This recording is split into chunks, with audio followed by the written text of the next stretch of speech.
آج کی اس ویڈیو میں آپ کو ایک معصوم لڑکی کی اب بیتی دکھ بھری سچی کہانی سنانے جا رہی ہوں۔ حنا خاتون کمسن فرش پر بیٹھی تھی۔ ڈھلتی عمر نے اس کے ریشمی بالوں میں چاندنی بھر دی تھی، مگر آج بھی اس کی آنکھوں میں امنگوں کے دیے روشن تھے۔ اس کے آنسوؤں سے جھلکتی آنکھوں میں 20 سال پہلے کا منظر کھو گیا، جب وہ ریشمی کھچری سی ہوا کرتی تھی۔ گاؤں کا ہر لڑکا اس کے حسن کا دیوانہ تھا، مگر وہ کہاں کسی کی پرواہ کرتی تھی۔ ہرنی جیسی چال اور گھنے لمبے بالوں کے ساتھ جب وہ لہراتی ہوئی گاؤں کے پگڈنڈی پر چلتی تو تعقب کرنے والی نگاہوں کے زاویے بدل جاتے۔ مگر اس کے انداز میں ایک بے نیازی تھی۔ اس کی نظر انتخاب گاؤں کے سب سے گبرو جوان والے پر پڑی تھی، جو اپنی بہنوں کا ایک ہی بھائی تھا۔ نندوں کے جرمٹ کے باوجود بھی اسے بالے سے شادی کرنا گھاٹے کا سودا نہیں لگا تھا۔ بالا بھی تو اتنا خوبصورت تھا کہ کوئی بھی لڑکی اس پر اپنا دل ہار دیتی۔ بالے کی نظروں میں بھی اگرچہ اس کے لیے پسندیدگی تھی، مگر یہ تو اسے شادی کی رات معلوم ہوا۔ بالا سچ مچ اس کا دیوانہ تھا۔ گھنٹوں اس کی راہ تکتا رہتا تھا اور دل ہی دل میں دعا کرتا تھا کہ حنا ایک دن اس کی ہو جائے۔ خدا نے اس کی دعا قبول کی تھی اور آج وہ سجری سنوری اس کے سامنے بیٹھی تھی۔ بالے کے تو انداز سے ہی ولہانہ پن اچھا لگتا تھا۔ یہ بات باقی گھر والوں سے چھپی نہ رہ سکی۔ سبھی ان کی جوڑی پر رشک کرتے تھے۔ بالا اگر رات کو گھر دیر سے آتا تو اس کے ہاتھ کوٹ کی جیبوں میں ہوتے تھے۔ نندیں سمجھ جاتی کہ حنا کے لیے وہ کچھ کھانے کے لیے خاص چیز لایا ہے، مگر گھر میں زیادہ افراد ہونے کی وجہ سے وہ کسی اور کو نہ دے پاتا۔ حنا کے لاڈ اٹھاتے اٹھاتے 2 سال گزر گئے تھے، مگر اللہ نے ابھی تک اس کی گود ہری نہیں کی تھی۔ اب تو وہ ساس اور نندوں کی آنکھوں میں بھی کھٹکنے لگی تھی۔ حنا کے سر پر بھی بالے کی دوسری شادی کی تلوار لٹک رہی تھی۔ وہ جلد از جلد اولاد پیدا کرنا چاہتی تھی، مگر اولاد دینا تو اللہ کے اختیار میں ہے۔ ہر بار انسان کی خواہشات پوری نہیں ہوتی۔ حنا ہر روز اللہ سے اولاد کی دعا کرتی تھی۔ ادھر ساس اور نندوں نے باقاعدہ بالے کی دوسری شادی کی تیاریاں بھی شروع کر دی۔ اب نندوں کی بھی شادیوں کی عمریں ہو رہی تھی، سو یہی گمان کیا جا رہا تھا کہ کسی ایک بہن کی شادی کے ساتھ بھائی کی دوسری شادی بھی کر دی جائے، مگر اس بار خدا نے اپنا کرم کیا اور حنا امید سے ہو گئی۔ محلے کی نورا دائی نے جب یہ خبر سنائی تو پورے گھر میں خوشی کی لہر دوڑ گئی۔ وہیں حنا سے خدا درجے کا بیر رکھنے والی نندوں کے منہ بھی کالے ہو گئے۔ اب ان کی سمجھ میں نہ آتا تھا کہ وہ حنا پر کیا طنز کریں، کیونکہ امید سے ہونے کی خبر نے اسے ایک مکمل عورت بنا دیا تھا۔ بالا پھر سے حنا کے چاؤ اٹھانے لگا۔ وہ جو اسے تھوڑا سا لاپرواہ ہو گیا تھا، اب اس کی ذرا ذرا سی تکلیف پر تڑپ اٹھتا تھا۔ حنا بھی خدا کے ہاں شکر ادا کرتی تھی کہ اللہ نے اسے اولاد کی نعمت سے نوازا ہے۔ 9 مہینے کے طویل عرصے کے بعد ایک ننھی منی سی پری اس کی گود میں آئی تھی، جسے پا کر اسے احساس ہوا تھا کہ ماں ہونا کتنا خوبصورت احساس ہے، مگر پھر آنے والے چند سالوں میں اسے احساس ہوا اس کی خوشی تو ادھوری تھی۔ وہ ماں تو بن گئی تھی، مگر اسے معاشرے میں بیٹیوں کی ماں ہونا ایک جرم سمجھا جاتا تھا۔ اسی جرم کی سزا اب اسے دھیرے دھیرے اسے ملنے لگی تھی۔ بالے کی نگاہوں میں کم ہوتی اس کی محبت اکثر اسے ڈرا دیا کرتی تھی۔ اس کے بس میں بیٹا پیدا کرنا نہیں تھا، وہ کہاں سے بیٹا لاتی؟ اور پھر بیٹے کی امید میں بالے نے 4 بیٹیاں پیدا کر لی۔ اب تو بیٹے کی خواہش اسے دن رات تڑپانے لگی تھی۔ ہر بار بیٹے کی پیدائش پر وہ حنا سے منہ پھیر لیتا تھا۔ حنا سر جھکا کر خاموش ہو جاتی۔ 9ویں بار جب وہ امید سے ہوئی تو اس کی صحت کافی گر گئی تھی۔ اسے لگتا تھا اولاد پیدا کرنا اب اس کے بس کی بات نہیں رہی۔ اس کی ہڈیاں جواب دینے لگی تھی، حالانکہ ابھی وہ صرف 30 سال کی ہوئی تھی، مگر اس کی نکاحت دیکھ کر لگتا تھا کہ عمر کی 50 بہاریں دیکھ چکی ہے۔ ہاں، مگر ہینا کی خوبصورت شہد جیسی رنگت میں آج تک کوئی فرق نہ آیا تھا۔ اچھے کپڑے پہن لیتی تو پتہ ہی نہ چلتا کہ وہ 9 بچیوں کی ماں بن چکی ہے۔ 9ویں بچی کی پیدائش پر تو بالے نے ہنگامہ کھڑا کر دیا۔ اسے صاف کہہ دیا کہ اگر اگلی بار بھی اس نے بیٹی پیدا کی تو وہ وہیں کھڑے کھڑے اسے طلاق دے دے گا۔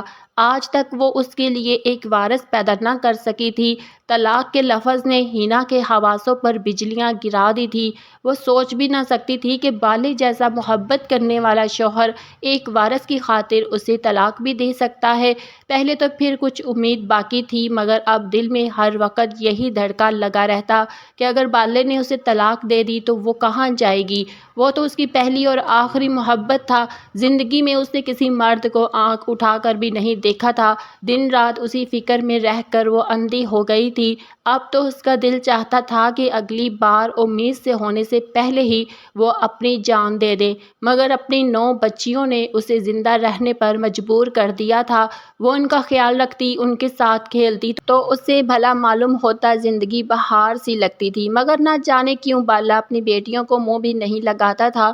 بڑی بیٹی کے تھوڑے بہت ناز اٹھائے تھے، وہ بھی اس امید پر کہ شاید اگلا وارث پیدا ہوگا، مگر ایسا نہ ہو سکا۔ اب تو گاؤں کے ہر گھر میں ہینا کی 9 بیٹیوں کے چرچے تھے، جو اسی کی طرح خوبصورت تھی۔ ہینا کی طرح ان کی بھی حسن کے چرچے تھے، مگر ہینا کی سوچوں کا محور ایک اس کا وارث تھا۔ انسان جب مجبور ہو جاتا ہے تو امید کی ہلکی سی کرن کو بھی ایک آفتاب سمجھ لیتا ہے۔ ہینا کی جب سہیلی نے اسے بتایا کہ ساتھ والے گاؤں میں ایک پیر صاحب آئے ہیں، جن کے پاس جانے سے سبھی عورتوں کے ہاں اولاد پیدا ہوتی ہے، جن کے بیٹے کی خواہش ہوتی ہے ان کو بیٹا ہو جاتا ہے، اور جن کی کوئی اور منت مراد ہوتی ہے وہ بھی پوری ہو جاتی ہے۔ ہینا صوم و سلام کی پابند تھی، ان باتوں پر وہ قطعاً یقین نہیں رکھتی تھی، مگر سہیلی نے کچھ اس انداز میں کہا تھا کہ اسے یقین کرنا پڑا۔ کچھ دیر کے بعد وہ اس کے ساتھ چلی گئی۔ اپنی ساس اور نندوں سے پرانی سہیلیوں سے ملنے کا بہانہ کر کے وہ دوسرے گاؤں چلی گئی، جو ان کے گاؤں سے کچھ زیادہ دور نہیں تھا۔ 10 کلومیٹر کے فاصلے پر واقع تھا اور آنے جانے کے لیے تانگا گاڑی بھی موجود تھی۔ جمعرات والے دن وہ سہیلی کے ساتھ پیر صاحب کے آستانے کے لیے چلی گئی۔ اس کا دل امنگوں سے بھرا ہوا تھا، لگتا تھا وہ پیر صاحب کے آستانے سے بیٹا لے کر آئے گی۔ یہ سمجھتے ہوئے کہ وہ شرک کی مرتکب ہو رہی ہے، اس کے قدموں میں پیر صاحب کے آستانے کے پاس آ کر تیزی آ گئی۔ آستانے پر پہنچی تو اس کمرے میں اور بھی عورتیں تھیں، جو شاید اس کی طرح منتیں مرادیں لے گئی یہاں آئی تھی۔ اپنی باری کا انتظار کرنے کے لیے وہ ایک طرف ہو کر بیٹھ گئی۔ پیر صاحب کچھ حضرات سے فارغ ہوئے تو اسے کمرے میں بلایا۔ انہوں نے پرجلال نگاہوں سے اس کی طرف دیکھا تو وہ سہم کر رہ گئی۔ پیر صاحب نے سر سے پاؤں تک اسے دیکھا اور بولے، تجھے بیٹا چاہیے؟ ہینا تو ان کی اس بات پر حیران رہ گئی، واقعی پہنچ والے بزرگ لگتے تھے۔ گاؤں کی ہر دوسری عورت کو بیٹا ہی تو چاہیے تھا۔ پیر صاحب کے کام و پیش صحیح لگتے تھے۔ پیر صاحب نے اسے اپنا ہاتھ آگے کرنے کا کہا۔ اس کی نبض پر ہاتھ لگا کر وہ بولے، تم پر تو کافی گہری کاٹ کی گئی ہے۔ اس کاٹ کو ختم کرنے کے لیے مجھے 3 عمل کرنا پڑیں گے، اس کے بعد تجھے بیٹا ہو جائے گا۔ پیر صاحب نے کہا تو ہینا کی آنکھوں سے خوشی کے آنسو جھلک پڑے۔ کیا واقعی پیر صاحب؟ میں تو جی بڑی دکھیاری ہوں۔ میرے شوہر نے تو صاف کہہ دیا ہے آپ کے بیٹا نہ ہوا تو وہ مجھے طلاق دے دے گا۔ میں کہاں جاؤں گی پیر صاحب؟ میرے پاس تو رہنے کی کوئی جگہ بھی نہیں ہے۔ پیر صاحب زیر لب کچھ بڑبڑائے اور اگلی صبح اسے آنے کا کہہ دیا۔ ان کا عمل فجر کے بعد شروع ہونا تھا۔ ہینا کو بھی اطمینان سا ہو گیا تھا۔ فجر کے وقت اگرچہ گھر سے نکلنا مشکل تھا، مگر گھر سے پانی لانے کی خاطر وہ یوں بھی باہر آتی تھی، سو کچھ خاص مسئلہ نہیں تھا۔ خیر اگلی صبح وہ منہ اندھیرے ہی پیر صاحب کی طرف چلی گئی۔ اس کا شوہر سو رہا تھا، نندیں بھی بے خبر پڑی تھی، یوں بھی گھر کا سارا کام وہی کرتی تھی۔ ان کے اٹھنے سے پہلے اسے ناشتہ تیار کرنا ہوتا تھا، جانوروں کا چارہ بھی وہی کاٹ کر لاتی تھی، سو اس کے باہر جانے پر کسی کو شک نہ ہوا۔ پیر صاحب کے آستانے پر پہنچی تو وہ جیسے تیار بیٹھے تھے۔ ہینا کو دیکھ کر ان کی منتظر نگاہوں میں ایک چمک سی آ گئی انہوں نے ہینا کو وہاں بیٹھنے کا کہا اور پھر جلال میں اندر چلے گئے۔ تھوڑی دیر بعد انہوں نے اسے بھی وہیں بلا لیا۔ کمرے میں ہلکی سی بتی چل رہی تھی۔ پیر صاحب کے چہرے پر وحشت ٹپک رہی تھی۔ تھوڑی دیر وہ عمل کرتے رہے۔ منہ میں کچھ بڑبڑانے کے بعد انہوں نے وہی بتی بھی بند کر دی۔ کمرے میں مکمل اندھیرا چھا گیا۔ ہینا کی تو سانسیں بے ترتیب ہونے لگی۔ اسے ڈر بھی لگ رہا تھا مگر وہ نہ چاہتے ہوئے بھی خاموش رہی۔ یہاں تک کہ پیر صاحب نے اس پر باقاعدہ تذکرازی شروع کر دی۔ بولے بیٹا حاصل کرنے کا عمل یہی ہے۔ آج تک جتنی عورتوں نے بھی انہیں خوش کیا ہے وہ بیٹے کی مراد پا کر ہی گئی ہیں۔ آج تک ہینا کو اس کے شوہر کے علاوہ کسی نے اس نظر سے نہ دیکھا تھا اور یہ اجنبی شخص تو اسے چھونے کا مرکب ہوا تھا۔ ہینا کے تو تن بدن میں آگ لگ گئی تھی۔ اس نے پیر صاحب کے منہ پر تھوکا اور گالیاں بکتی ہوئی وہاں سے نکل آئی۔ پیر صاحب ہکا بکا اسے جاتا دیکھ رہے تھے۔ شاید انہوں نے اسے قابو کرنے کی کوشش اس لیے نہیں کی کہ گاؤں کی باقی عورتیں بنا کسی مزاحمت کے ہی اپنی عزت ان کے قدموں میں رکھ دیتی تھی۔ پیر صاحب کو اپنا شکار ہاتھوں سے جانے کا بہت دکھ تھا مگر اپنی شہرت کے پیش نظر وہ کچھ کر بھی نہیں سکتے تھے۔ ہینا ان کے آستانے سے باہر آئی تو اس کے مارے گھبراہٹ کے برا حال ہو رہا تھا۔ اس نے اپنا حلیہ درست کیا اور گھر کی طرف دوڑ لگا دی۔ اس کی آنکھوں سے مسلسل آنسو بہہ رہے تھے۔ وہ خدا سے بیٹے کی دعائیں مانگتی ہوئی گھر آ گئی مگر اسے انجانے سے گناہ کا احساس ہو رہا تھا جس کی سرزد ہونے سے پہلے ہی وہ آستانے سے نکل آئی تھی۔ سہیلی سے اس نے اس بات کا تذکرہ نہیں کیا کہ اس کے بارے میں کوئی بات ہی نہ مشہور ہو جائے اور ویسے بھی سہیلی اس کی مخلص دوست تھی، اس کے بارے میں فکر مند رہتی تھی۔ اس واقعہ کے 1 مہینے بعد ہی ہینا کو پتہ چلا کہ وہ ایک بار پھر امید سے ہو گئی ہے۔ اس کے تو پاؤں من بھاری ہو رہے ہیں، دل خوف سے پتا پتا لرزتا تھا، نہ جانے اس بار کیا ہوگا۔ اس کا شوہر اسے طلاق ہی نہ دے دے۔ بالے کے تیور بھی کچھ ٹھیک نہیں لگ رہے تھے۔ وہ روز اسے طلاق کی دھمکی دیتا تھا۔ بیٹا نہ ہونے کی صورت میں اسے گھر سے نکال دیا جانا تھا۔ اس نے بھی ہمت اور کوشش نہیں چھوڑی۔ ایک اور سہیلی کے بتانے پر وہ اپنے قصبے کے اکلوتے کلینک میں آ گئی۔ یہاں ہفتے میں ایک دن بڑی ڈاکٹرنی بیٹھتی تھی جو ایک دن سب عورتوں کو مفت علاج اور مشورے دیتی تھی۔ ہینا کو بھی وارث چاہیے تھا۔ یا شاید ہینا کے شوہر کو اگرچہ وراثت میں محض ایک کچا مکان، چند بکریاں اور کچھ کھیت تھے لیکن بالے کے لیے اس وراثت کا وارث پیدا کرنا زندگی کا اہم ترین مقصد بن چکا تھا۔ ہینا نے اپنی چھوٹی بیٹی کو کندھے پر لٹکایا، دوسری کا ہاتھ اپنے ہاتھ میں پکڑا کلینک کے اندر داخل ہو گئی۔ کلینک میں اس جیسی عورتیں بیٹھی تھیں جو اپنا کوئی نہ کوئی دکھ لے کر ڈاکٹرنی صاحبہ کے پاس آئی تھی۔ ڈاکٹر صاحبہ نے خلاف توقع اس کی پوری بات غور سے سنی۔ صاف صاف ہینا نے بھی کہہ دیا تھا کہ اگر بیٹا پیدا نہ ہوا تو اس کا شوہر اسے طلاق دے دے گا۔ ڈاکٹر کافی رحم دل لگتی تھی، اس کی آنکھوں میں بھی آنسو آ گئے۔ ہینا کی کہانی سن کر اسے دلی صدمہ ہوا تھا۔ وہ یہ سوچ بھی نہ سکتی تھی کہ گاؤں کے لوگ بیٹے کے حصول کے لیے اس حد تک گر سکتے ہیں۔ اس نے کچھ پرسوچ انداز میں ہینا کو دیکھا۔ وہ بولی تمہیں فکر کرنے کی بالکل ضرورت نہیں ہے، میرے پاس ایک ایسا علاج ہے کہ تم ایک نہیں دو بیٹے پیدا کرو گی۔ ڈاکٹر کی مسکراہٹ گہری ہوتی گئی اور وہ کچھ سمجھ نہ پائی۔ ڈاکٹر نے اسے لیٹنے کا اشارہ کیا اور بولی تم آنکھیں بند کرو، جب میں کہوں گی تو آنکھیں کھولنا۔ بولی بھالی ہینا نے ایسا ہی کیا، آنکھیں بند کر کے لیٹ گئی۔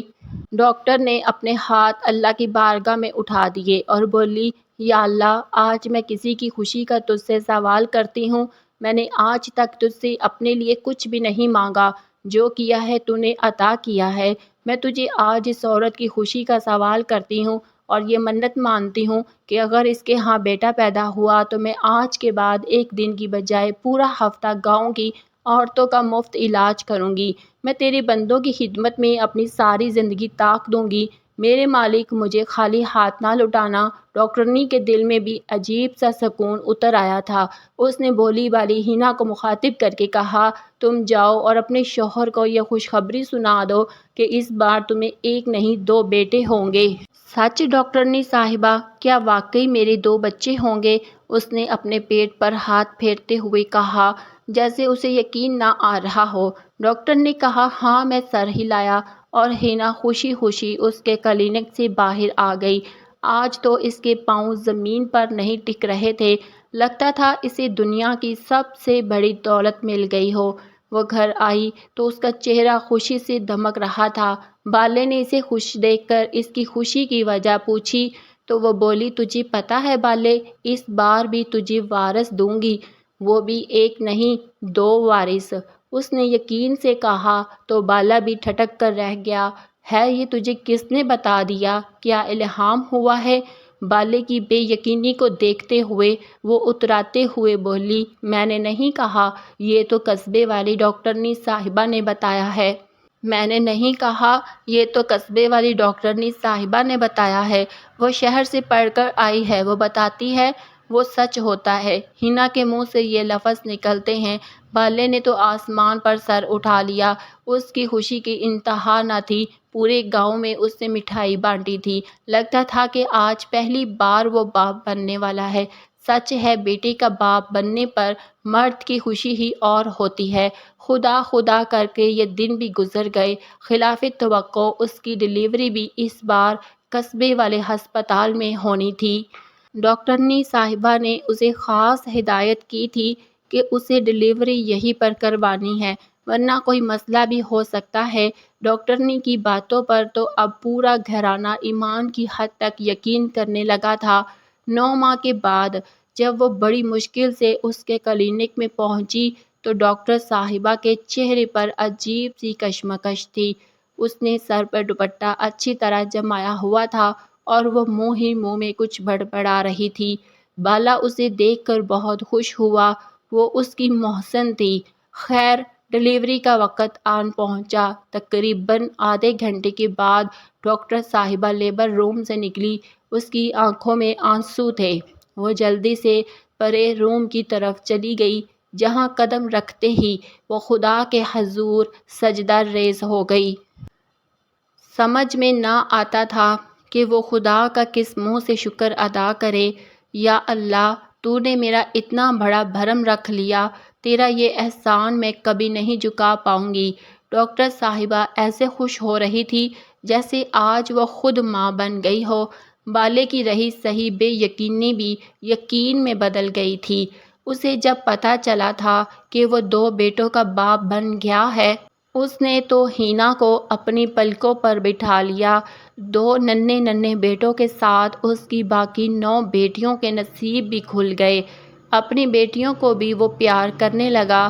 آج ڈاکٹر صاحبہ، جو کہ اپنی لاکھ شہرت کے باوجود بھی اسی کام میں عورتوں کا مفت علاج کرتی ہے، میں اکثر ان سے پوچھتی رہتی تھی، ڈاکٹر صاحبہ، تم اتنی قابل ہو کر بھی آج تک اس گاؤں میں بیٹھی ہو، اس گاؤں سے تمہیں تنخواہ بھی کم ملتی ہے، پھر آخر کیا چیز ہے جو تمہیں یہاں جوڑے رکھی ہے؟ آج اس نے مجھے یہ کہانی سنائی تو میں بھی آبیدہ ہو گئی۔ سچ ہے کہ جو خوشی اور جو سکون انسان کو کسی کو خوشی دے کر ملتا ہے، وہ شاید دنیا کا بڑا سے بڑا عہدہ اور بڑی سے بڑی نوکری بھی نہیں دے سکتی۔ اگر آپ کو ہماری کہانی اچھی لگی ہے تو ہمارے چینل کو ضرور سبسکرائب کیجیے، اور ہاں، کمنٹ سیکشن میں اپنی رائے کا اظہار کرنا مت بھولیے گا۔ شکریہ۔